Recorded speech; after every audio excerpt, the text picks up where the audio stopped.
ভাগ্য ফেরাতে নৈহাটি বড়মার মন্দিরে বীরভূমের প্রাক্তন সভাপতি অনুব্রত।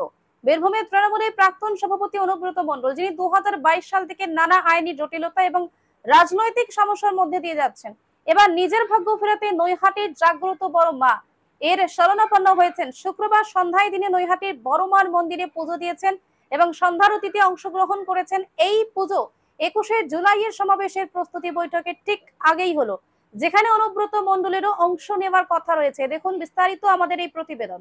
প্রতিকূল সময়ে আধ্যাত্মিক আশ্রয়। কুখ্যাকাণ্ড থেকে পদচ্যুতি। 2022 সাল থেকে অনুব্রত মণ্ডলের সময়টা যেন কিছুতেই ভালো যাচ্ছে না।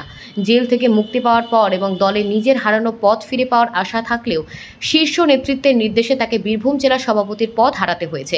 এর মধ্যেই কুখ্যাকাণ্ড তার বিপদ আরও বাড়িয়েছে। বোলপুর থানার আইসিকে ফোন করে তার মা ও স্ত্রীকে কদর্য ভাষায় আক্রমণ করার ঘটনায় তিনি দলে এবং দলের বাইরে তুমুল সমালোচনার মুখে পড়েছেন।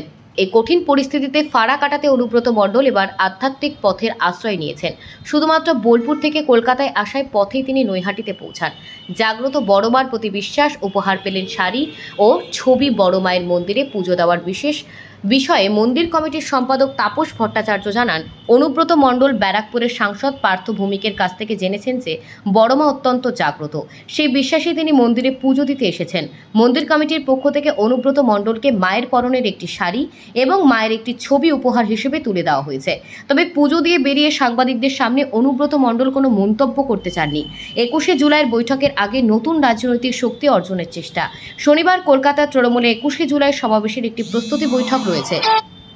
বীরভূম কোর কমিটির সদস্য হিসেবে অনুব্রত মণ্ডল সেই বৈঠকে ডাক পেয়েছেন। এই বৈঠকের আগে তারা বড়মার মন্দিরে পুজো দেওয়াকে অনেকেই তার রাজনৈতিক ও ব্যক্তিগত জীবনে নতুন করে ইতিবাচক শক্তি অর্জনের চেষ্টা হিসেবে দেখছেন। এই পুজো কি অনুব্রত মণ্ডলের ভাগ্যে নতুন কোনো দিশা আনবে, নাকি কেবলই এক তাৎক্ষণিক আধ্যাত্মিক আশ্রয় হয়ে থাকবে? 21শে জুলাইয়ের সমাবেশে হয়তো তার ভবিষ্যতের ইঙ্গিত দেবে।